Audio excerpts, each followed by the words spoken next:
Bismillahirrahmanirrahim. Innal hamdalillahi nahmaduhu wa nasta'inuhu wa nastaghfiruhu wa na'udzu billahi min shururi anfusina wa sayyiati a'malina. Man yahdihillahu fala mudilla lahu wa man yudlilhu fala hadiya lahu. Asyhadu an la ilaha illallah wa asyhadu anna Muhammadan abdullahi wa rasulullah. Allahumma salli ala Muhammad wa ala alihi wa ashabihi wa man tabi'ahum bi ihsan ila yaumiddin. Wa ba'du.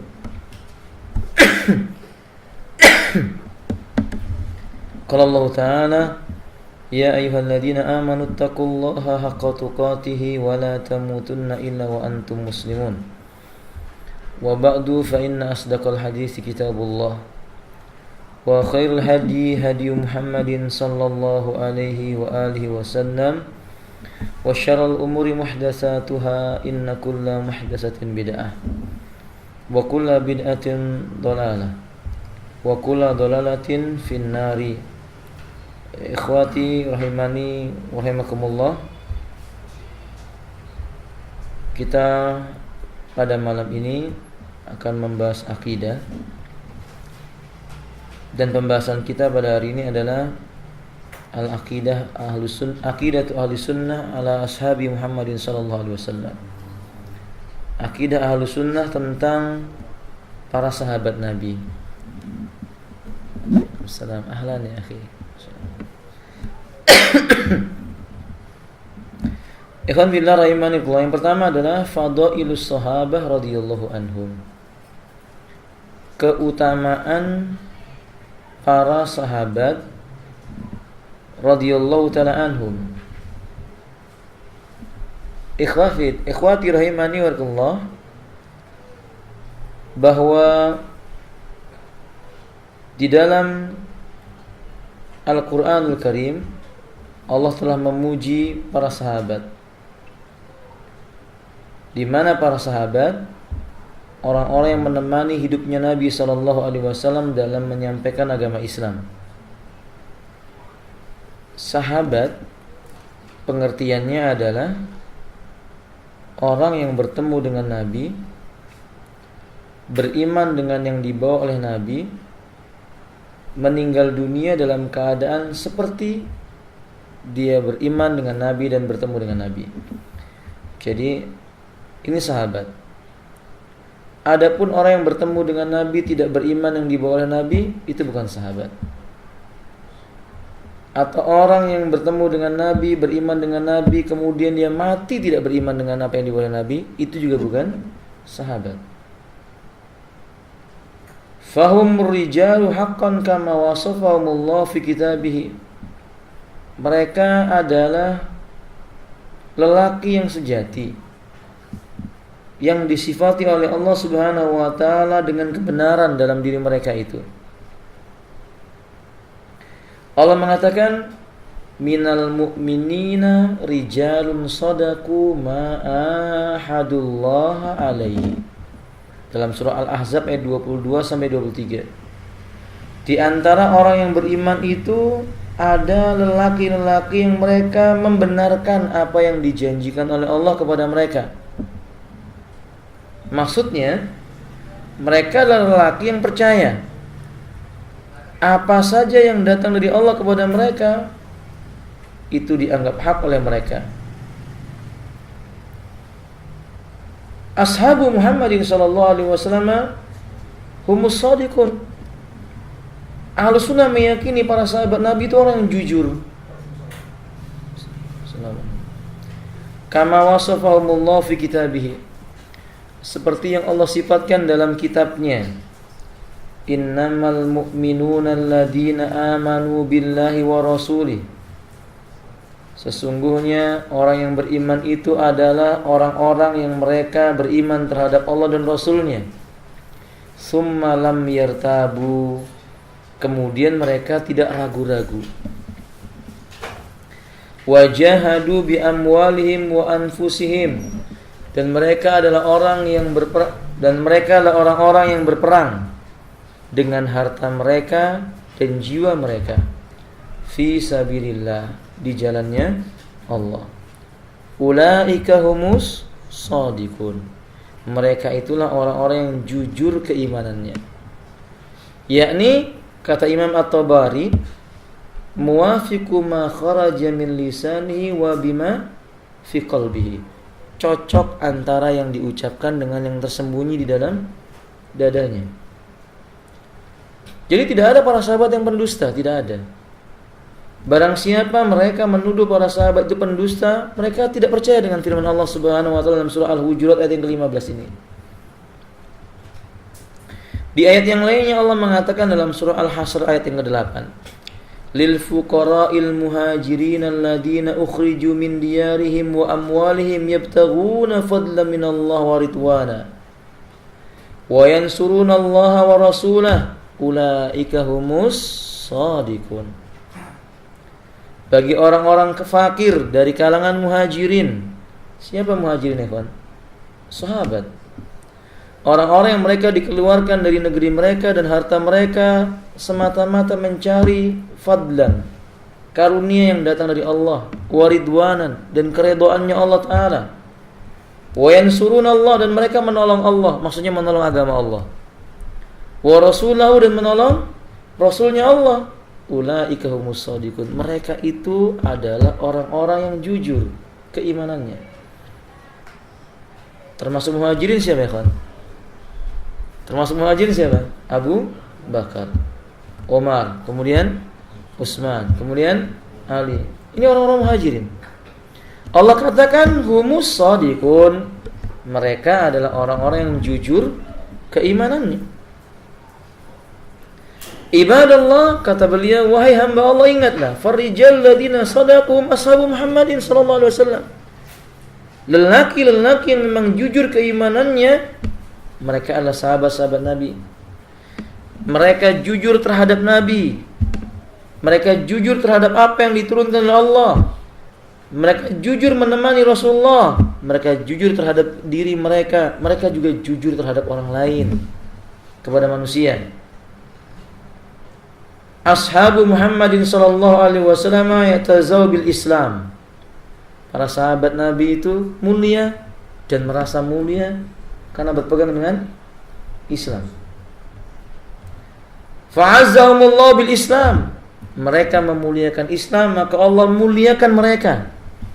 Ashabu Muhammadin sallallahu alaihi wasallam hamalul Islam fi qulubihim. Tidak ragu lagi sahabat-sahabat Nabi Muhammad SAW itu, mereka membawa Islam tersimpan dalam dada mereka. Kemana saja mereka pergi, tidak mungkin lepas dari Islam. Islam itu terhunjam jauh dalam lubuk hati mereka. Tidak mungkin tercabut lagi hanya karena sebab siksaan, dengan izin Allah Tabaraka wa Ta'ala. Fafatau bi qulubal ibadi wal bilad. Dengan izin Allah mereka berjalan ke negeri, dari satu negeri ke negeri yang lain. Allah bukakan negeri-negeri itu setelah mereka membawa dalam hati mereka Islam. Berjumpa dengan orang lain, Allah bukakan hati-hati orang itu setelah mereka memasukkan Islam dalam dada mereka. Ini sahabat itu keislaman sudah tersimpan dalam dadanya. Ketemu dengan orang lain, dengan izin Allah dibukakan hati orang itu untuk menerima Islam. Lihat Abu Bakar As-Siddiq. Dia menerima Islam, membenarkan Islam, membenarkan datang dan apa yang datang dari Allah yang dibawa oleh Rasulullah SAW, maka Allah bukakan melalui beliau hatinya hamba-hamba untuk beriman kepada Allah Ta'ala. Allah yang membukakannya, tapi melalui mereka dengan izin Allah Subhanahu Wa Ta'ala. Dan kita sudah mengalami dunia ini dikuasai oleh kaum muslimin berapa bagian? Di masa dahulu 3/4 bagian atau 2/3 bagian, sama aja deh ya. 2/3 atau 3/4 bagian dari dunia dikuasai oleh kaum muslimin dengan izin Allah melalui tangan-tangan orang-orang yang jujur seperti ini. Sehingga Allah mengatakan tentang mereka, radhiyallahu anhum wa radu an wa 'adda lahum jannatin tajri tahtahal anhar khalidina fiha abada. Dzalikal fawzul 'adzim. Dalam surah At-Taubah ayat yang ke-100 Allah mengatakan radhiyallahu anhum. Allah telah redha terhadap mereka. Wa radu'an, dan mereka itu redha terhadap Allah. Wa 'adda lahum jannat, Allah telah menyediakan bagi mereka surga. Jannat, surga, tajri tahtal anhar, yang mengalir di bawah surga itu sungai-sungai. Kata Al-Imam Ibnu Katsir, sungai di surga itu tidak ada paritnya. Faham ya, kawan? Sungai di surga tidak ada paritnya. Sungai di surga itu bermacam. Ada laban. Apa laban? Susu. Ada asal. Apa asal? Nah, ada khamr. Ada ma'un ghairu asin. Air yang tidak berubah. Rasanya menyegarkan. Empat sungai ini mereka mengalir dengan izin Allah kepada setiap kaum muslimin yang menghendaki meminumnya. Jadi ketika seorang mukmin ingin minum susu, tiba-tiba sungai itu mengalir ke arahnya. Lalu manusia mengambilnya dengan sesuatu yang dikehendaki oleh Allah ada pada diri mereka. Jadi enggak ada tidak ada paritnya. Itu menunjukkan kemuliaan surga, dan yang menempatinya tidak mungkin bukan orang yang mulia. Ketika Allah mengatakan wa'adda lahum jannatin tajri tahtal anhar khalidina fiha abada, Allah janjikan bagi mereka, sediakan bagi mereka surga yang mengalir di bawahnya sungai-sungai, mereka kekal di dalamnya dan tinggal di dalamnya, mereka tinggal kekal di dalamnya selama-lamanya. Itu membuktikan sahabat itu mulia. Dzalikal fawzul azim, dan itu adalah kemenangan yang besar. Imam Malik rahimahullah taala menyebutkan, ma ijtama'a ashabu Muhammadin sallallahu alaihi wasallam fihi fahuwa ismatun. Sesuatu yang disepakati oleh para sahabat itu merupakan kemaksuman. Maksudnya, kalau para sahabat sudah melakukan sebuah pendapat yang mereka tidak saling berselisih, maka yang datang dari para sahabat itu tidak mengandung dosa, maksum. Nabi mengatakan, la tajtami ummati ala dhalalah, umatku tidak akan bersepakat pada suatu perkara yang mengandung kesesatan, tidak ada. Tapi orang per orang dari kalangan para sahabat tidak maksum. Abu Bakar pernah salah, Umar, Utsman, dan Ali radhiyallahu ta'ala juga pernah keliru. Aisyah juga pernah salah. Muawiyah juga. Abu Sufyan demikian juga. Zaid bin Sabit, semua manusia itu pernah salah, tidak terkecuali. Rasulullah mengatakan, kullu bani Adam khata'. Disebut dengan khata' karena sering. Disebut dengan khata' itu maknanya sering terjadi. Setiap anak Adam itu pasti mereka khata'. Apa itu? Sering melakukan apa? Kesalahan. Saya kawan bohong, lalu berjanji saya nggak akan bohong lagi. 2 bulan kemudian apa?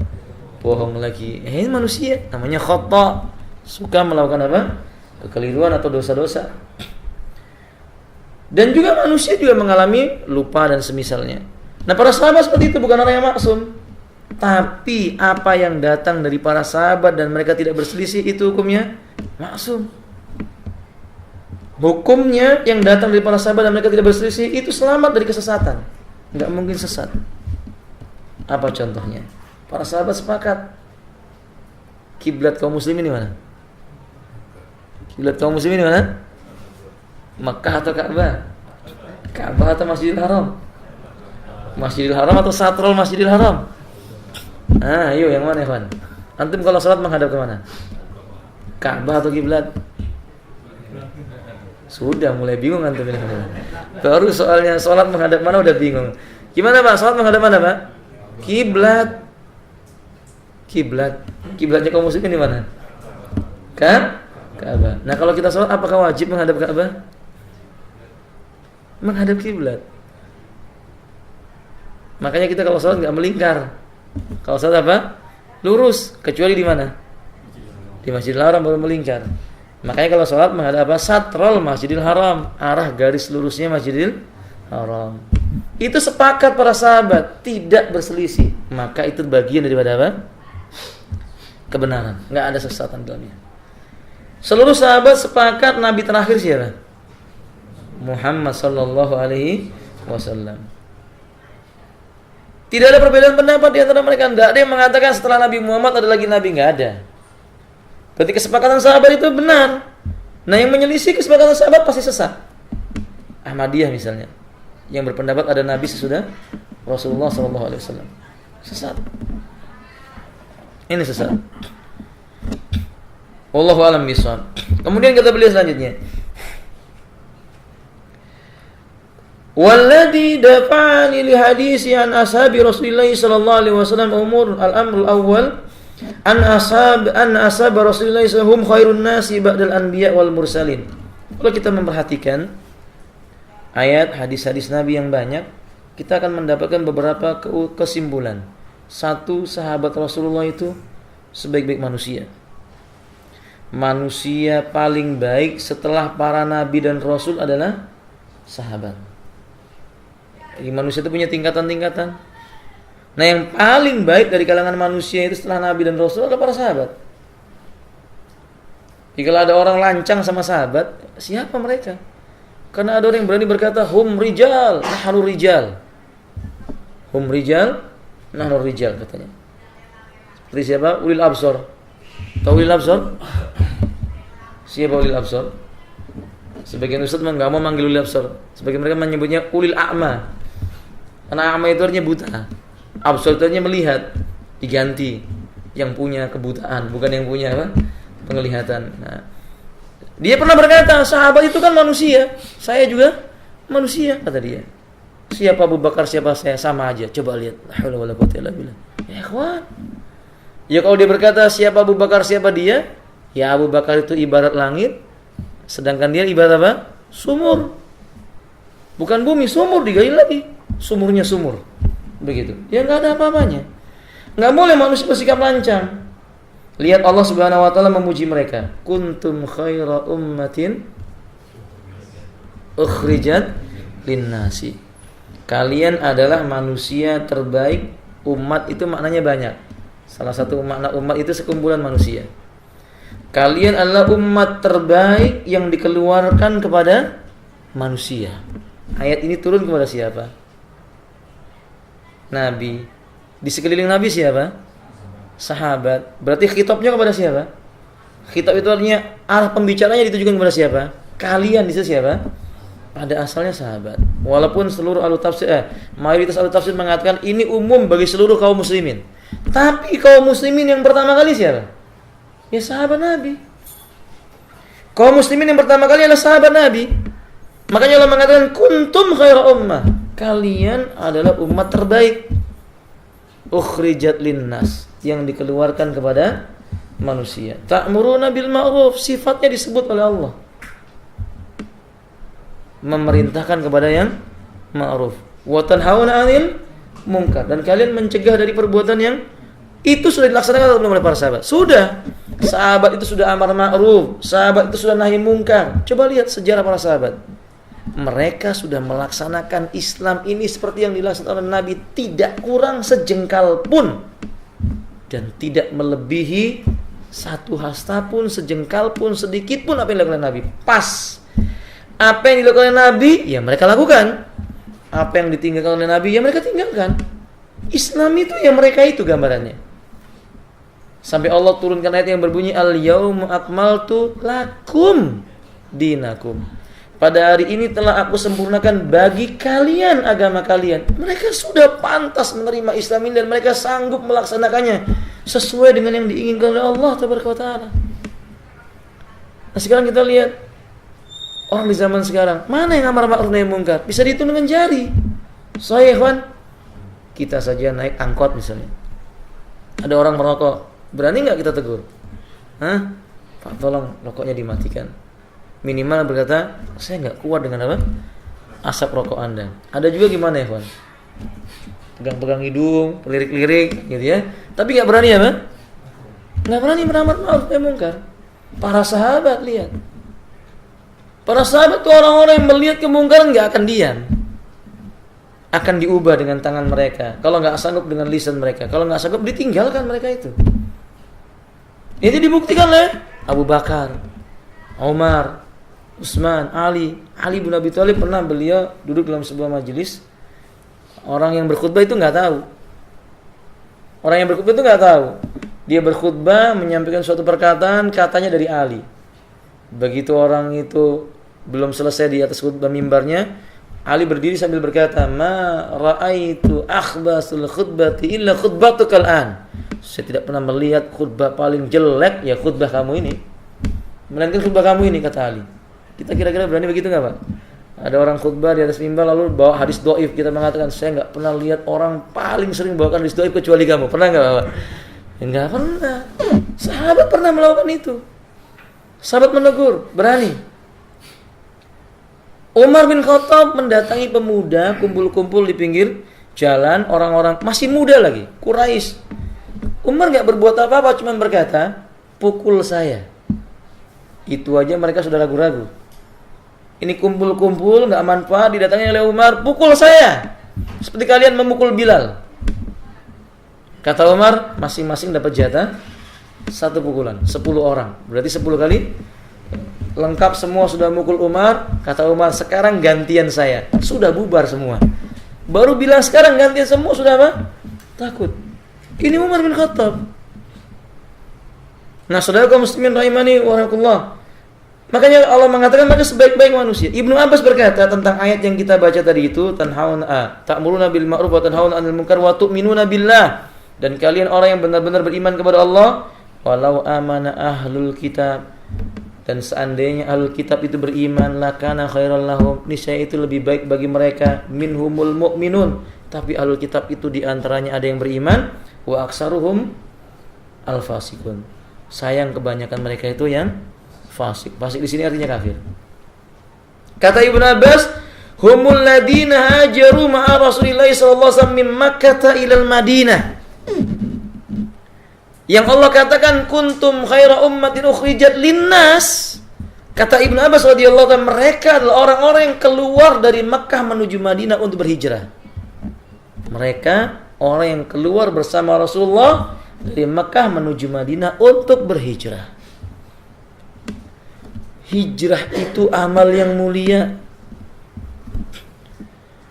Dan hijrah itu bagian dari tanda keimanan seseorang. Saya mau tanya sama antum, arti Islam itu apa, Pak? Islam itu artinya apa, Pak? Saya pernah sampaikan di sini, jangan lupa. Apa Islam, ikhwan? Istislamu lillah bitauhid, sudah. Tunduk kepada Allah dengan cara bertauhid, berserah kepada Allah dengan cara bertauhid. Wal inqiyadu bitta'ah, tunduk kepada Allah dengan mentaati perintah Allah. Lalu apa, Pak? Wal bara'atu minasyirki wa ahli, berlepas diri dari segala macam kesyirikan dan ahli kesyirikan. Orang muhajirin meninggalkan Makkah karena di sana banyak orang musyrik dan perbuatan-perbuatan syirik. Ia tinggalkan negeri yang ia cintai, harta benda yang dia miliki, menuju ke negeri yang mereka belum pernah ke negeri itu sama sekali sebagiannya. Dan mereka belum tahu di perjalanan akan terjadi apa, bagaimana. Mereka nggak peduli, mereka berhijrah. Ini amal yang mulia. Siapa di antara kita yang seperti ini? Ada di antara kita yang sudah berhijrah? Ikhwan. Maka ini sudah menunjukkan bukti sahabat itu betul-betul orang yang mulia. Kuntum khaira ummah, sebaik-baik manusia setelah para nabi dan rasul. Qala Ibnu Katsir. Ibnu Katsir rahimahullah taala dalam kitab beliau Tafsir Ibnu Katsir juz 2 halaman 83 di sini disebutkan, beliau mengatakan was-sahih, dan yang benar, anna hadhil ayah amah, ayat ini menyebutkan secara umum fi jami kulli qarnin bihasbihi, mencakup seluruh manusia yang hidup dalam setiap kurun sesuai dengan keadaannya. Wa khairu qurunihim, tapi sebaik-baik kurunnya manusia itu alladzina bu'isa fihim Rasulullah sallallahu alaihi wasallam, kurun di mana diutus Rasul kepada mereka. Siapa mereka, kawan? Siapa mereka? Sahabat. Summal ladina yalunahum, kemudian yang berikutnya sesudah para sahabat. Summal ladina yalunahum, kemudian yang berikutnya, berarti semakin jauh jaraknya dengan Rasul, semakin jauh jarak kebaikannya dengan para sahabat. Jauh lebih baik para sahabat. Nah, kadzalika fillah. Lalu kata beliau, kaifala, bagaimana tidak? Wa Rasulullah sallallahu alaihi wasallam yaqul, bagaimana kita tidak mau mengatakan sahabat itu sebaik-baik manusia? Lawang Rasulnya saja bersabda dalam riwayat yang dikeluarkan Imam Bukhari nomor 2509, khairun nasi qarni. Sebaik-baik manusia adalah yang satu kurun denganku. Yang satu kurun itu maksudnya yang hidup bersama Nabi. Nabi hidup, mereka hidup. Lalu kata beliau selanjutnya, summal ladina yalunahum, kemudian orang yang datang sesudahnya. Berarti Nabi sudah meninggal. Tinggal orang yang pernah hidup dengan Nabi, hidup pula orang-orang yang hidup dengan orang yang pernah dengan hidup dengan Nabi. Faham ini, Van? Bingung atau bulat? Faham lah pokoknya gitu ya. Siapa mereka namanya? Tabi'in. Summal ladina yalunahum, kemudian orang-orang yang berikutnya. 3 generasi disebut oleh Nabi. Orang yang bersama Nabi, sahabat. Yang tidak bersama Nabi bertemu dengan sahabat, tabi'in. Yang tidak bertemu dengan sahabat tapi dia bertemu dengan tabi'in, maka disebut dengan tabi'un. 3 orang ini. Tapi sebagian ulama seperti Imam Ibnu Asakir mengatakan, zaman itu zamannya Nabi, zamannya sahabat, dan zamannya tabi'in. Jadi kalau dibilang zamannya, berarti zamannya Nabi, zamannya sahabat, dan zamannya. Kalau orangnya yang bersama Nabi siapa? Sahabat. Yang bersama sahabat, tabi'in. Yang bersama tabi'in, tabi'ut tabi'in. Mereka orang yang dipuji oleh Nabi sallallahu alaihi wasallam. Mereka adalah orang yang dipuji oleh Nabi sallallahu alaihi wasallam. Lalu kata Nabi, summa yaji'u aqwamun, setelah 3 kurun nanti akan datang satu kelompok manusia, suatu kaum. Tasbiqu syahadatu ahadihim yaminahu wa yaminu syahadatahu. Sumpahnya mendahului saksinya, mendahului sumpahnya, sumpahnya mendahului saksinya. Artinya nggak bisa dipegang. Nggak bisa dipegang orang ini. Kejujurannya nggak bisa dipegang. Tampaknya kayaknya bagus, ternyata hatinya busuk. Kayaknya ngamalkan kebaikan, ternyata merusak kebaikan. Nggak diminta bersumpah. Disuruh bersumpah tidak mau bersumpah, dan seterusnya. Zaman kita ada nggak seperti ini, Van? Ya sudah, ini zamannya. Kan gitu ya, alhamdulillah. Zaman kita sudah kita jumpai yang seperti ini. Sulit mencari orang yang bisa dipegang lisan dan lisan yang sesuai dengan apa? Hati, yang sulit. Kecuali orang-orang yang dirahmati oleh Allah Subhanahu wa taala. Semoga kita termasuk orang yang dirahmati oleh Allah taala. Allahumma amin. Nah, lalu kata beliau selanjutnya, bada antahina minal hadisi an khairil bashari sayyidi waladi Adam Muhammad sallallahu alaihi wasallam, kana minal munasib an nabda fi hadzal yaum bil hadisi an khairin nasi ba'dal anbiya wal mursalin wa ashabu Rasulillah sallallahu alaihi wasallam. Setelah kita sebutkan sebaik-baik makhluk, sebaik-baik manusia adalah Nabi, setelah para Nabi dan Rasul adalah para sahabat, alangkah baiknya kata beliau kita akan sebutkan bahwa mereka ini manusia pilihan. Sahabat itu orang pilihan, enggak sembarangan. Ikhtaramullahu li suhbati nabihi wa li nusrati dini. Dipilih oleh Allah supaya menemani perjalanannya Nabi dalam berdakwah. Dipilih oleh Allah agar dia menolong agama Allah dengan izin Allah. Bukan Allah tidak mampu meninggikan agamanya, bukan. Tapi untuk menunjukkan kemuliaan orang-orang yang menolong agama Allah Ta'ala itu. Fakanu khairus sahbi. Kalau Anda mau tahu sahabat sejati, lihatlah sahabatnya Nabi. Mereka betul-betul sahabat yang sejati, sebaik-baik sahabat. Bahkan alhamdulillah rahimanillah, mereka orang yang memuliakan Nabi, orang yang mendahulukan Nabi, orang yang mencintai Nabi, orang yang mengikuti Nabi, orang yang menolong Nabi, semuanya sudah dilakukan oleh para sahabat. Ketika Nabi lapar, mereka lapar. Ketika mereka kenyang, mereka tidak ingin Nabi lapar. Masya Allah, alhamdulillah. Ketika jasad mereka terluka karena melindungi Nabi, itu lebih menyenangkan hati mereka dibandingkan tubuh mereka sehat tapi Nabi terluka. Lihat Tolha di perang Uhud, dia melompat ke kanan, melompat ke kiri, menjadikan tubuhnya tameng untuk anak panah yang mau menyasar kepada Nabi.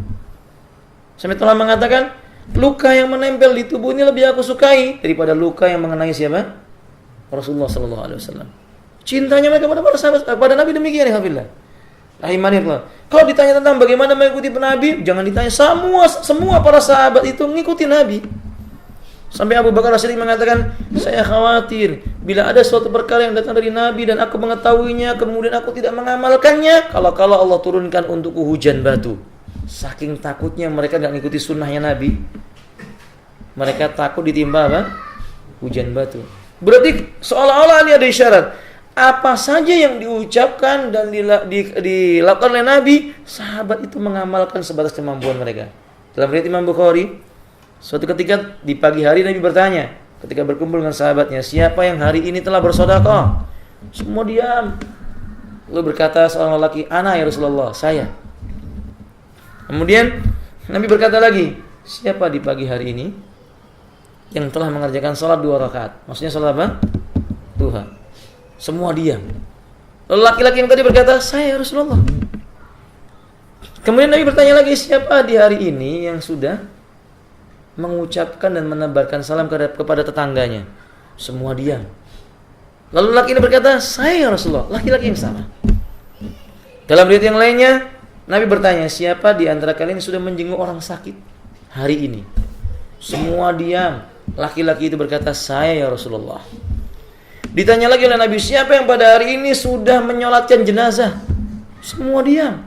Lelaki itu berkata, saya ya Rasulullah. Siapa yang mengantarkan jenazah? Dia juga menjawab, saya ya Rasulullah. Semuanya dikatakan saya. Siapa ini? Abu Bakar As-Siddiq. Semua yang diucapkan oleh Nabi berusaha dilakukan oleh mereka. Lihat Aisyah. Ketika Aisyah radhiyallahu anha, Abdullah ibnu Umar mengatakan, hafidtu anin Nabi sallallahu alaihi wasallam. Aku menghafal dari Nabi sallallahu alaihi wasallam 10 rakaat, 10 rakaat salat sunnah rawatib. 2 rakaat sebelum zuhur, 2 rakaat sesudah zuhur, 2 rakaat sesudah maghrib, 2 rakaat sesudah isya, 2 rakaat sebelum subuh. Lalu kata beliau, tidak pernah kutinggalkan kecuali dalam safar, karena aku melihat Nabi, beliau tidak meninggalkan sholat di dalam safar, witir dan subuh. Yang lainnya enggak. Artinya, maksudnya Abdullah bin Umar al-Kamakala radhiyallahu ta'ala, kalau beliau mukim, beliau enggak pernah tinggalkan 10 rakaat ini. Kalau beliau safar, beliau enggak akan tinggalkan witir dan 2 rakaat sebelum subuh. Berarti mereka melaksanakan sunnah. Sunnah sudah dilaksanakan oleh mereka. Jadi jangan tanya tentang sahabat bagaimana cara mereka mengikuti sunnah. Jelas mereka orang yang mengikuti sunnah Nabi sallallahu alaihi wasallam. Kalau tentang masalah menolong Nabi, jangan ditanya. Betul-betul para sahabat sebenarnya ia menginginkan agar telapak kaki Nabi tidak menyentuh bumi. Maksudnya biar diangkat. Tapi Nabi bukan orang seperti itu. Masya Allah, la quwwata illa billah. Bahkan di antara para sahabat itu, alhamdulillah, kalau Nabi mengenai kepada kawantanya, itu menyediakan apa? Ini apa namanya? Pahanya supaya diinjak Nabi supaya naik apa? Unta. Seperti itu cara mereka memuliakan dan menolong Nabi sallallahu alaihi wasallam. Kalau ditanyakan kepada kita tentang apakah mereka itu orang-orang yang lebih suka nyawa mereka hilang dibandingkan dengan wafatnya Nabi, jawabannya iya. Mereka lebih siap meninggalkan dunia dibandingkan apa? Ditinggal wafatnya Nabi SAW. Beda dengan kita, alhamdulillah. Maka soal itu saudara kaum muslimin rahimanillah. Lalu kata beliau selanjutnya, wa kana sallallahu alaihi wasallam habba ilaihi minal waladi wal walid bal minan nufusil lati bainal junub. Beliau berkata, bahkan mereka adalah orang yang menjadikan Nabi jauh lebih mereka cintai dibandingkan bapak dan ibu mereka sendiri, anak keturunan mereka sendiri, bahkan dibandingkan nyawa mereka sendiri. Nabi jauh lebih mereka apa? Cintai. Umar itu pernah tidak bisa tidur, menangis tiap malam. Kenapa ya? Alhamdulillah, teringat ketika Umar datang ke rumahnya Nabi, Nabi bangun menyambut Umar, lalu Umar melihat di pipinya Nabi ada bekas apa? Apa namanya itu? Ini kasurnya Nabi. Karena kasurnya Nabi itu terbuat dari pelepah kurma yang dihancurkan, diletakkan di bawahnya kain, lalu dia tidur di atasnya. Umar tuh menangis setiap ingat itu, takut kalau nanti ditanya oleh Allah, kenapa nabinya begini? Padahal Nabi sudah ditanya oleh Umar, kalau seandainya engkau mau harta benda di bawah telapak kakimu, hari ini kami akan kumpulkan. Nabi mengatakan, bukan untuk itu aku diutus wahai Umar. Tapi diutus untuk apa ya, kawan? Menyampaikan dakwah la ilaha illallah dan menyempurnakan akhlak manusia. Nah, sahabat Rasulullah sallallahu alaihi wasallam. Yaqul Umar yaman li Rasulillah, inilah Umar bin Khattab. Ya ikhwan, lelaki yang Nabi pernah berkata, laulan nabiyyu ba'di la Umaru. Seandainya ada nabi sepeninggalku, kalau memang ada nabi yang pantas jadi nabi adalah Umar. Maka Umar berkata kepada Rasul, ya Rasulullah, la anta ahabbu ilayya min kulli syai'. Sungguh engkau lebih kucintai dari segala apapun juga. Maksudnya di dunia ini, manusia siapapun, benda apapun, illa min nafsi, kecuali diriku sendiri. Masih ada pengecualian nih Umar ketika itu. Faqala Rasulullah sallallahu alaihi wasallam li Umar, Nabi berkata kepada Umar, la, enggak, keliru. Walladzi nafsi biyadi, demi zat yang jiwaku ada di tangannya, hatta akuna habbu ilaika min nafsik. Kamu benar sampai kamu menjadikan aku lebih kamu cintai dibandingkan dirimu sendiri. Faqala lahu Umar, fa innahu al-an wallah la anta ahabbu ilayya min nafsi. Demi Allah, sekarang saya katakan, sungguh engkau wahai Rasulullah lebih ku cintai dibandingkan diriku sendiri. Faqala al-an ya Umar, ini baru benar wahai Umar. Lihat ya khafillah, mencintai Nabi mengalahkan mencintai dirinya sendiri. Akhwan, ya kita kalau mencintai diri kita sendiri sulit mengikuti sunnah. Karena apa-apa yang datang dari Nabi kadang-kadang bertentangan dengan apa? Hawa nafsu kita. Sahih. Nah, sunnahnya Nabi, maksudnya ajaran Nabi. Kalau saya menyebutkan sunnah berarti ajarannya Nabi. Sholat berjamaah, sholat itu di mana bagi laki-laki? Masjid. Tapi kalau menurut kita, enggak enak di mana, kawan? Enak di rumah, dengar adzan, masuk kamar mandi wudu, keluar kamar mandi sholat, kalau selesai sholat makan tidur, kan gitu. Kalau Nabi tidak, Nabi ajarannya laki-laki sholatnya di mana? Di masjid. Nggak ada pilihan bagi mereka, para sahabat, untuk memilih yang lainnya, nggak ada.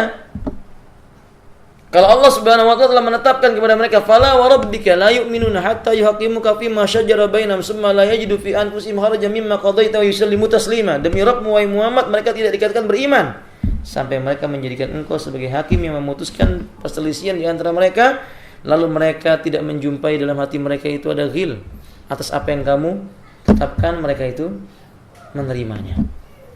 Ikhwan billah. Orang beriman begitu, sahabat Nabi demikian.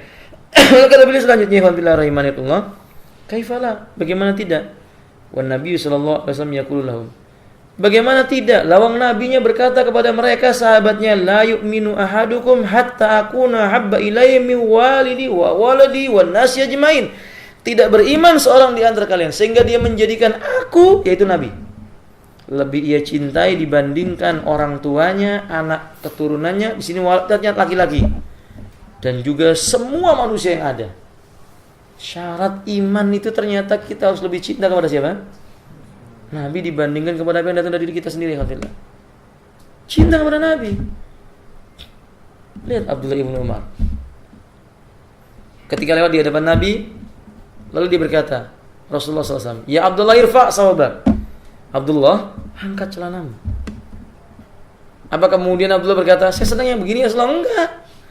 Atau Abdullah bin Umar mengatakan, kan yang penting gak sombong, kan gitu ya. Enggak, tapi Abdullah berkata, iya, dia angkat, kata Nabi, irfa, lagi, angkat lagi dikit, diangkat lagi. Lalu kata Nabi, angkat lagi sedikit, sampai setengah apa? Betis. Kata Abdullah bin Umar, aku tidak akan mau menurunkan lagi apa yang sudah Nabi ajarkan kepadaku. Padahal dalam Islam, Nabi juga mengatakan dalam riwayat yang lainnya, enggak apa-apa selama tidak menutup apa? Enggak apa-apa kainnya itu panjang selama tidak menutupi apa? Mata kakinya. Tapi karena Abdullah cinta dengan ucapannya Nabi, Nabi menyuruh Abdullah sampai setengah betis, maka pakaiannya Abdullah sampai meninggal dunia setengah betis. Saking cintanya dengan siapa ya, kan? Bapak-bapak kalau punya istri, mencintai istrinya, pasti bapak tahu apa yang disukai dan apa yang tidak disukai. Sahih? Mau hujan, mau bledek, mau banjir, mau pohon tumbang, pokoknya kalau istri suka martabak, antum jadikan martabak. Sahih? Iya, Pak? Nah, atau enggak? Wah, antum enggak cinta udah sama istri antum ya, alhamdulillah. Antum enggak peduli dengan diri antum ke hujan atau enggak, itu istri. Kalau sudah pesan pulang jangan lupa bawa martabak. Itu apapun yang terjadi dicari. Nah, kita ini terhadap Nabi harusnya begitu. Apapun yang terjadi, mau orang marah, mau orang benci, mau orang menjauhi, mau orang tidak suka dengan kita, mau orang berkumpul lalu mencela kita, nggak peduli. Pokoknya ini sunnahnya apa? Nabi, begitu. Dan itu sudah dilakukan oleh para sahabat. Sudah dilakukan oleh para sahabat. Sampai mereka dicela, kalau kamu ikut Muhammad kamu akan miskin. Kalau kamu ikut Muhammad kamu akan fakir. Ditakut-takuti begitu. Tapi mereka tidak peduli. Mereka tetap memilih Allah dan Rasulullah sallallahu alaihi wasallam. Qala Abdullah bin Mas'ud. Ini loh Abdullah bin Mas'ud radhiyallahu ta'ala an. Ini lelaki Abdullah bin Mas'ud ini Bapak, secara fisik kata para ulama dia bukan orang yang istimewa. Bahkan Abdullah bin Mas'ud itu pernah naik apa? Pohon kurma. Betisnya kata sahabat yang lain, itu tidak lebih besar daripada lenganku, kata dia. Betisnya enggak lebih besar daripada lenganku. Ya, mungkin maksudnya apa itu, Pak? Ya kurus lah begitu. Boleh kurus badannya, tapi imannya gemuk. Bukan berarti antum yang gemuk imannya kecil ya, enggak. Tapi ini kita lihat ya Abdullah bin Mas'ud. Abdullah bin Mas'ud radhiyallahu ta'ala mengatakan, "Innallaha nadhara fi qulubil ibadi." Sesungguhnya Allah memandang ke dalam hatinya para hamba. Fawajada qalba Muhammadin khairul qulubil ibadi. Maka Allah mendapati hati Nabi Muhammad sallallahu alaihi wasallam sebaik-baik hati para hamba. Fastafahu li nafsi, maka Allah memilih Muhammad sebagai nabi dan rasulnya. Kemudian apa? Fabta'asau bi risalati, diperintahkan oleh Allah menyampaikan risalahnya. Subhanallah fi qulubil ibad. Kemudian Allah memandang kepada hati-hati hamba yang berikutnya. Ba'da qalbi Muhammadin, setelah hatinya Nabi Muhammad sallallahu alaihi wasallam, fawajada, maka Allah mendapati qulub ashabi khairul qulub al-ibadi. Hatinya para sahabat itulah hati yang paling baik dari seluruh hati para hamba. Setelah siapa tadi? Setelah Nabi sallallahu alaihi wasallam. Fajalahum wizara'u nabi, maka Allah pilih sahabat itu menjadi teman-teman yang membantu Nabi. Yuqatiluna ala dini, perang bersama dengan Nabi, membela agama Nabi. Beda dengan orang-orang Yahudi. Ketika Musa dan Harun menyebutkan tentang surga, maka mereka berkata, kami bersamamu. Tapi ketika Musa dan Harun, kita akan menghadapi siapa? Fir'aun dan tentaranya. Mereka berkata, kamu dan Harun pergi. Kamu pergi dengan saudaramu. Kami apa? Pulang saja, duduk di sini menunggumu. Nabi, para sahabat nggak begitu. Ketika terjadi perang Badar, Nabi bermusyawarah, pasukan cuma 300 sekian, musuh berapa? Di dalam perang Badar itu musuh berapa ya, Fan? 1000 lebih, 3 kali lipat pasukan kaum muslimin. Nabi bermusyawarah, Nabi panggil muhajirin, Nabi seru orang Ansor, seolah-olah Nabi mengatakan, kalian orang Ansor, kalau kalian mau pulang boleh. Adapun orang Muhajirin sejak awal sudah berhijrah bersama siapa? Nabi, maka jangan pulang. Apa kata orang-orang Ansor? Apakah engkau mengira bahwa kami akan meninggalkan Rasulullah seperti kaumnya Musa meninggalkan siapa? Musa. Kata para sahabat Ansor, pergilah dengan nama Rabbmu, maka kami pun akan bersama denganmu. Masya Allah, itu sahabat ikhwan. Sahabat Nabi SAW.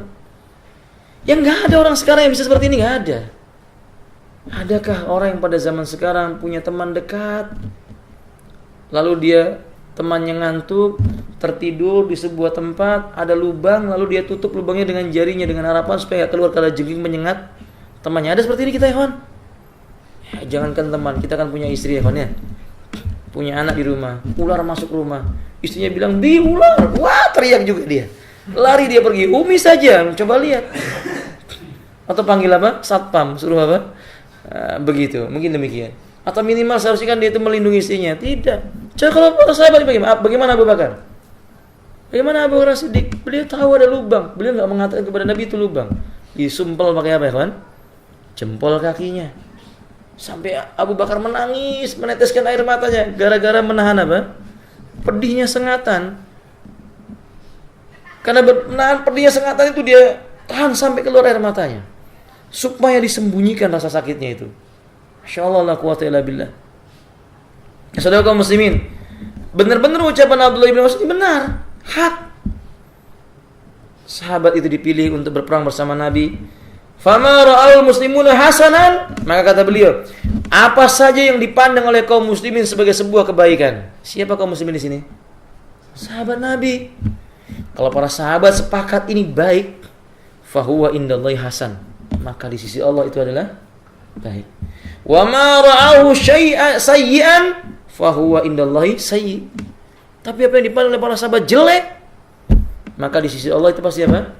Jelek. Sampai para ulama sepakat, timbangan baik buruk itu kita melihat dari timbangannya sahabat. Sahabat bilang baik, kita katakan baik, karena itu pasti menurut Allah apa? Baik. Sahabat bilang jelek, kita katakan baik, karena itu pasti menurut Allah jelek. Nikah mut'ah menurut para sahabat itu jelek,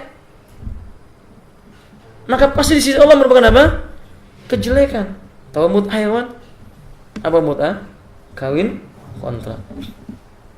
Enam kadalik. Dan yang semisal daripada itu. Wallahu a'lam bishawab. Demikian berikutnya yaqulu Abdullah bin Umar radhiyallahu taala anhu. Sahabat yang lain bernama Abdullah bin Umar menceritakan, man kana mustanan falyastanna biman qad mata. Barang siapa ingin melewati sebuah jalan, atau dengan kata lain, barang siapa ingin mencari teladan.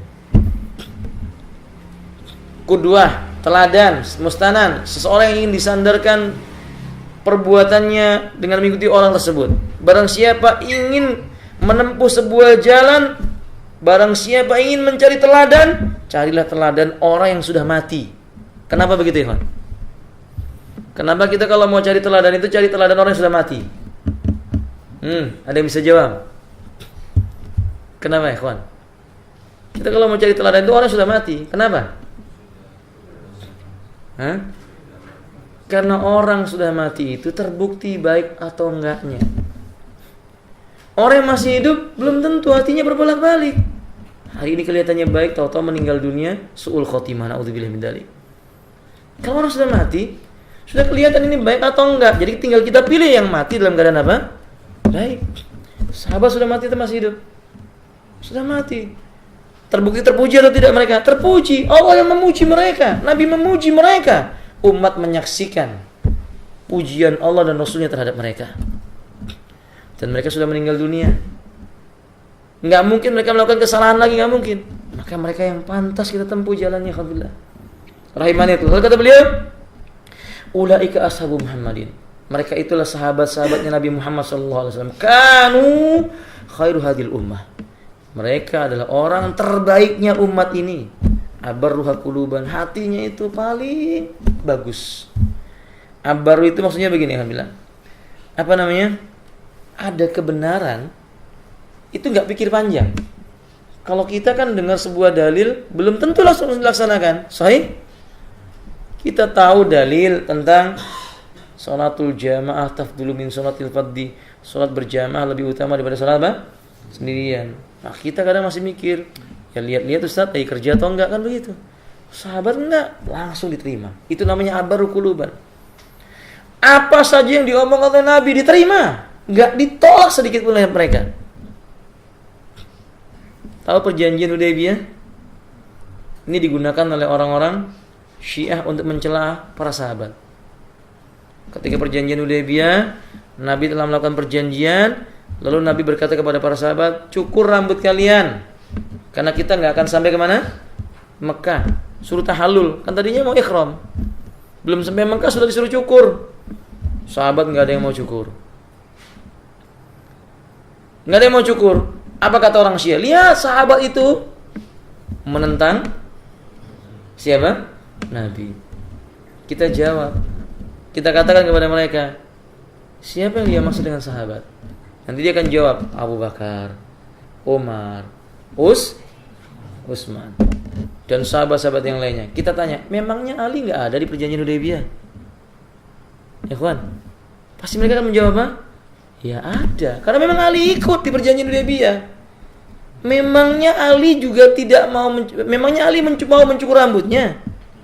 Kan enggak juga, sama dengan sahabat yang lainnya. Apakah mereka akan mengatakan Ali itu membanggang Nabi? Enggak toh? Lalu kita katakan, lah kenapa cuma Ali yang dikhususkan? kok yang lainnya dicela? Ternyata para ulama menjelaskan, bukan karena mereka tidak mau mencukur rambut, bukan karena mereka mau menolak Nabi, bukan. Mereka belum tahu gimana maksudnya mencukur rambut itu. Sampai Nabi datang kepada Ummu Salamah, lalu disarankan oleh beliau, cukur rambut. Nabi cukur rambut di depan mereka, lalu mereka ikut cukur rambut. Semuanya, paham ya kawan? Itu sahabat abarru quluban. Abarruha quluban. Hati mereka itu hati yang sangat baik. Sangat baik. Sahabat itu kalau bertemu dengan orang yang dulu pernah memusuhinya, menyakitinya, itu enggak ada dendam. Sedikit pun tidak mendendam kepada mereka. Dunia kafir, tiba-tiba masuk Islam. Itu jadi orang dekat. Baik. Abu Sufyan itu kurang apa ya kawan? Bencinya dengan para sahabat. Sampai dia mengirim delegasi kemana? Habasyah. Dia pun datang ke Habasyah. Jadi delegasinya orang Quraisy. Membujuk raja siapa ya kawan? Raja Najash. Membujuk rasa Najasyi supaya mau mengembalikan sahabat-sahabatnya Nabi itu supaya nanti diadili oleh orang Quraisy. Itu kan jelas sebuah makar yang luar biasa. Tapi begitu Abu Sufyan masuk Islam, sahabat semua melupakan perkara itu, cinta. Hati mereka itu baik, gampang berubah menjadi baik. Nah, Anda lihat kisah perang Tabuk. Salah satu sahabat yang enggak ikut perang Tabuk siapa namanya? Ka'ab bin Malik. Nabi memerintahkan untuk diboikot, jangan diajak bicara, jangan begini, semua sahabat patuh dengan Nabi. Tapi lihat ketika ada ayat yang turun menjelaskan taubatnya Ka'ab diterima oleh Allah Ta'ala, sahabat berlari sambil menangis karena gembira, terutama Bilal bin Rabah.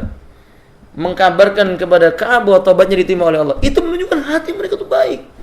Cinta dengan orang. Dia enggak suka kalau ada orang berbuat maksiat itu jatuh ke dalam neraka. Dia ingin orang itu taubat supaya masuk apa? Surga. Abarruha quluban. Hati para sahabat itu sangat seperti itu. Jangan antum bandingkan dengan hati orang Syiah. Hatinya orang Syiah itu penuh dengan dengki, dendam, benci. Isinya itu yang busuk. Enggak masuk sedikit pun apa? Kebaikan enggak ada. Apalagi kalau sudah mendengar nama sahabat, bencinya luar biasa. Oke? Wa a'maku wa ilman. Ilmunya para sahabat itu apa ya kawan? Dalam. Orang yang paling paham tentang agama ini setelah Nabi Muhammad SAW adalah sahabat. Tapi kita heran, di negeri kita ada orang yang menganggap dia lebih mulia daripada apa? Sahabat. Bukan hanya itu, lebih mulia daripada Nabi. Dia bercerita dirinya pergi umrah, berkunjung ke makamnya Nabi. Dalam kondisi sakit naik kursi roda. Mau ke Masjid Nabawi, katanya Nabi keluar dari kuburnya, jemput dia turun dari mobil, naik kursi roda. Lalu Nabi mencium lututnya. Masya Allah. Inna lillahi wa inna ilaihi. Jadi musibah ini alhamdulillah.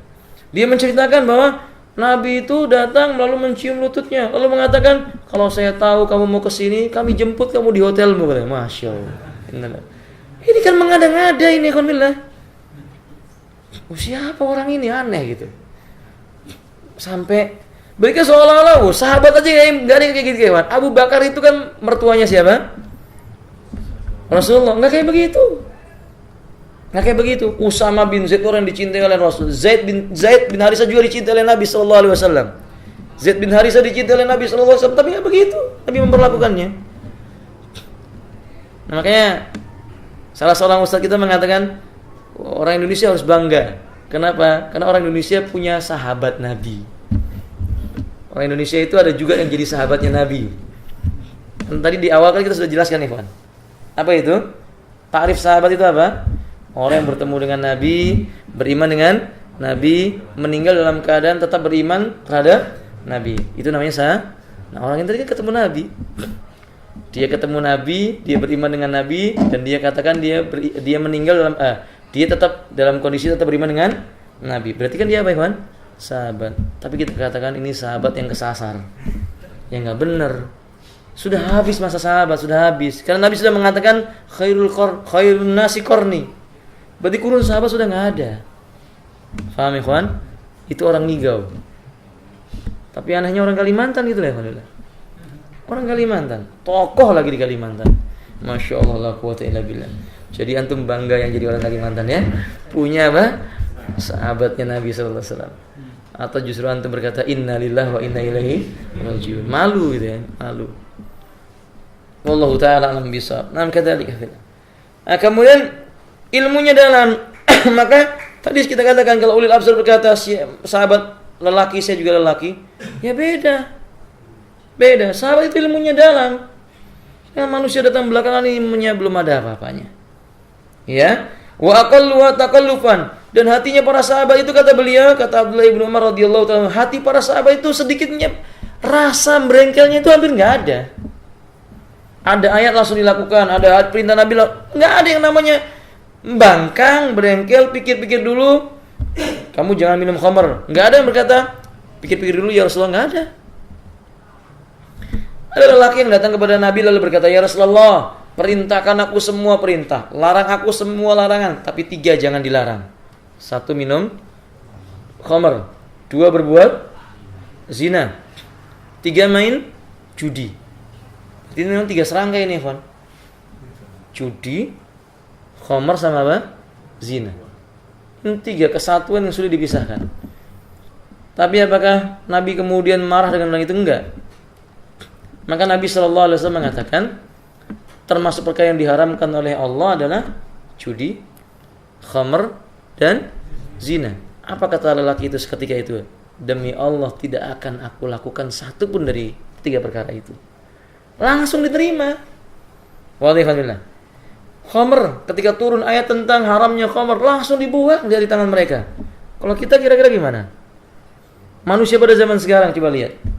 Rokok itu merusak badan. Masih berpikir. Itu kan menurutmu. Menurut saya merokok dapat pahala. Masya Allah. Kata mereka. Dari pahala dari mana? Menghisap baca subhanallah. Ngeluarkannya baca alhamdulillah. Coba lihat pakai akal mereka. Sedikit kalau para sahabat sedikit mereka banyak berengkelnya. Nah, setelah itu saudara kaum muslimin, nggak mungkin kita dibandingkan dengan para sahabat Rasulullah sallallahu alaihi wasallam. Lalu berkata Abdullah bin Umar selanjutnya, qaumun ikhtarahumullahu li suhbatin nabi, mereka manusia pilihan yang dipilih oleh Allah untuk menemani Nabi, wa naqla dini, untuk menyampaikan agama Islam, wa tashabbahu bi akhlaqihim wa taraikihim.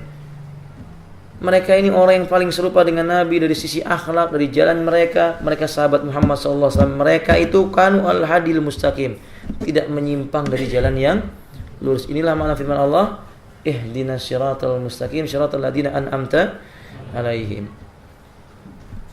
Ini baru satu poin yang pertama yang bisa kita ambil kesimpulan. Siapa yang disebut dengan apa? Sahabat. Walhasil mencela sahabat pasti kafir. Mencela sahabat pasti kafir, bukan orang Islam lagi. Mencela para sahabat boleh sholat di belakangnya. Sholat di belakang orang yang mencela sahabat itu tidak sah, kufur. Kalau mati tidak boleh disolatkan, tidak boleh dimakamkan di makam kaum muslimin. Nah, tidak boleh mengucapkan salam, tidak boleh membalas salam mereka, karena mereka sama dengan mencela Islam. Dikarenakan Islam ini sampai kepada kita jalannya melewati siapa? Sahabat. Lah kalau sahabat dicela semua, berarti ajaran Islam enggak ada yang dipercaya. Paham ikhwan? Harus dicamkan dengan baik-baik. Jangan ada kompromi dengan orang yang mencela sahabat. Enggak ada basa-basi dengan mereka. Wallahu a'lam bishawab. Sampai di sini semoga bermanfaat. Ya, cukup. Ada pertanyaan sebelum ditutup? Iya. Kalau kita lihat di televisi, ini kan bencana seperti di Jakarta, Gunung Sinabung, beberapa Manado sampai ada banjir sekarang. Dok, kenapa kelihatannya sih saya? Ya. Ini kan memang musibah atau cobaan daripada Allah, tapi seakan-akan tidak ada ulama kita yang kira-kira berdoa kepada Allah, ya Allah, hindarkan musibah ini gimana bisa tahu? Iya. Kalau ditanya kenapa terjadi semua itu, ya ada jawabannya dalam Al-Quran, Pak. Dhaharul fasadu fil barri wal bahri bima kasabat aydin nas. Telah tampak kerusakan yang nyata di lautan dan di daratan itu Di daratan dan di lautan itu karena ulah tangan-tangan manusia. Ini berbuat zalim, berbuat kekufuran, berbuat kemaksiatan, ini kerusakannya. Gitu. Kalau pertanyaannya adalah apakah ini musibah ataukah bencana ataukah ujian, semuanya, Pak. Itu ujian bagi orang beriman. Musibah bagi orang beriman, itu adab bagi orang-orang kafir. Karena kadang adab itu disegerakan di dunia kepada orang yang kafir. Sehingga suatu negeri yang ditimpakan oleh Allah musibah, kadang musibah itu merupakan peringatan, kadang musibah itu merupakan siksaan bagi suatu kaum. Bercampur di dalamnya adalah muslim ada kafir, maka bagi orang muslim itu merupakan ujian atau musibah. Tapi bagi orang kafir dia merupakan adab, siksa. Begitu, Pak. Wallahu a'lam bishawab. 2, seolah-olah tidak ada orang ulama yang apa? Berdoa. Tapi saya katakan sampai hari ini insyaallah dalam keadaan husnudzon para ulama berdoa kebaikan untuk kaum muslimin.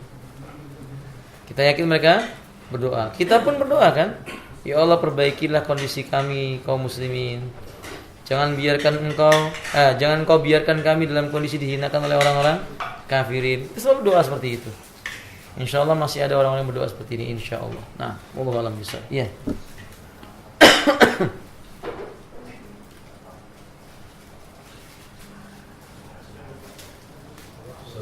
Iya, Pak, silakan, Pak. Ada yang titip nanya, seorang suami istri, kayaknya dua-dua sih profesinya dokter. Berkelahi, suami berkelahi sama mertuanya, bersoal sama mertuanya, berkelahi lah. Kemudian mengambil keputusan bahwa si istri ini tidak boleh datang ke rumah suami dan ke rumah adik-adiknya. Nggak boleh datang ke rumah orang tuanya. Si suami mengatakan pada istrinya tidak boleh datang ke rumah orang tuanya, tentunya istri, termasuk ke adik-adiknya dan sebagainya gitu. Iya. Seperti itu. Menyatakan kalau kamu sampai di sana kamu cerai. Seperti itu, Ustaz. Dan sebagian kejadian sekali ini. Iya. Yang jadi pertanyaannya jatuh cerai gitu. Enggak. Apakah ini boleh? Ukurannya itu seperti apa? Iya, Pak. Taat sama suami itu. Alhamdulillah wassalatu wassalamu ala Rasulillah washabihi wa ala. Taat kepada suami itu takarannya la ta'ata li makhluqin fi ma'siyatillah. Itu takarannya. Tidak ada ketaatan kepada makhluk siapapun juga kalau mengandung kedurhakaan kepada Allah Subhanahu wa taala.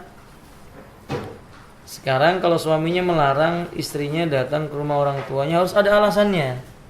Alasannya ditimbang dulu, syar'i enggak? Ya?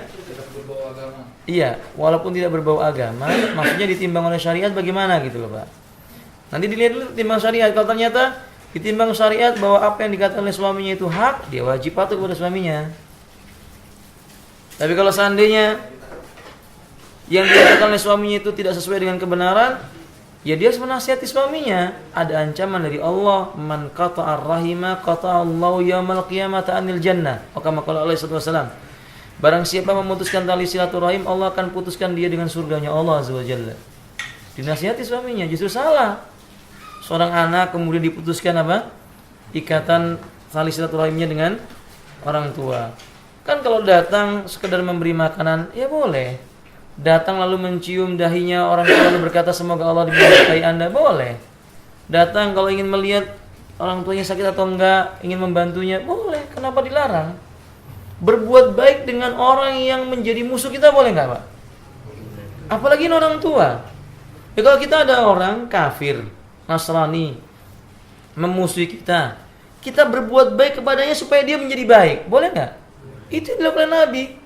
Nabi ke Taif, dilempar batu oleh orang Taif, luka. Nabi berbuat baik dengan mengunjungi mereka sakit supaya mereka hatinya lembut lalu masuk Islam. Kalau kita melihat mertua kita keliru, kita berselisih dengannya, kita cari jalan melalui anaknya supaya bisa menyampaikan ilmu kepadanya. Jangan malah ditutup pintu ilmunya. Kalau seperti ini kerusakannya kenapa? Makin besar. Ya nggak benar yang diperintahkan oleh suaminya. Tapi kalau suaminya memandang masalah dan mudaratnya ada, dipatuhi. Misal, orang tuamu itu kata-katanya kotor, suka menceritakan orang lain, suka menghasut. Orang tua berbuat begini, kamu boleh ke sana tapi dengan saya, supaya nanti saya bisa memberikan pengarahan. Ini ucapan orang tuamu salah, ini begitu. Berarti ucapan suaminya benar. Tapi kalau gara-gara berselisih, faham lalu berkata, kamu kalau ke rumah orang tua maka kamu saya, wah ini terlalu tergesa-gesa, Pak.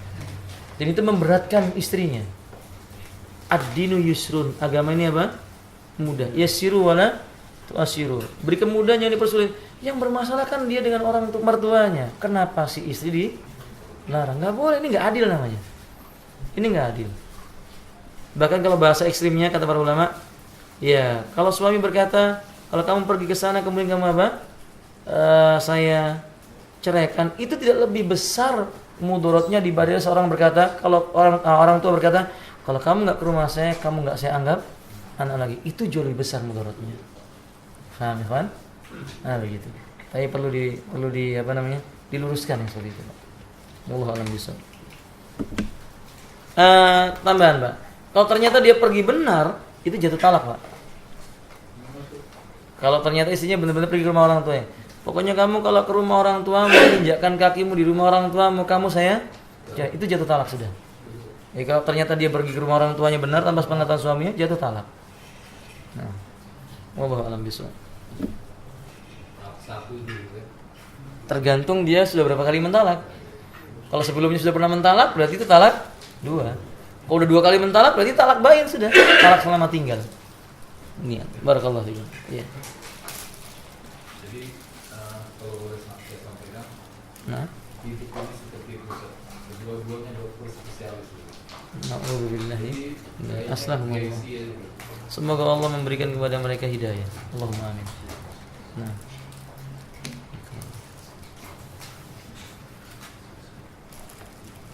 Ya, kalau tidak ada, kita cukupkan sampai di sini. Akhiru da'wana alhamdulillahirabbil alamin. Buat ikhwan-ikhwan yang saya belum pernah melihat, ahlan wa sahlan. Selamat datang di rumah Pak Rahmat. Beliau berharap Anda bisa datang kemari lagi kapan di malam Selasa. Ahlan wa sahlan. Barakallahu fikum. Kalau ada teman-temannya mau diajak kemari, itu lebih menyenangkan. Begitu, Pak? Nah, barakallahu. Hayakumullah ala ta'atillah. Subhanakallah wa bihamdik, asyhadu an la ilaha illa anta, astaghfiruka wa atubu ilaik. Assalamualaikum warahmatullahi wabarakatuh.